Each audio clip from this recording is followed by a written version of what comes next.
Светлозар Стойчев измайсторил двуместното бъги за разходка в планината. Напоследък обаче го ползва като алтернативно средство за движение по разбитите улици на Велико Търново.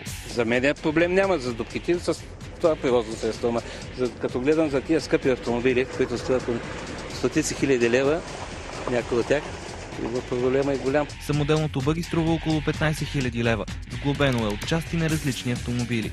Ходовата част е усилена, ползват се елементи от автомобили, които са по-натварени в ходовата част. Малката машинка е високопроходима и може да се движи навсякъде. Затова останалите шофьори я гледат с завист, докато пропадат от дупка в дупка. Дай сега отнетен спортен това. Ако има и покрив парно, ще е още по-добре. За мен е удоволствие, за сега в момента царя на пътя. Светлозар Стойчев планира да регистрира самоделното бъги в КАТ.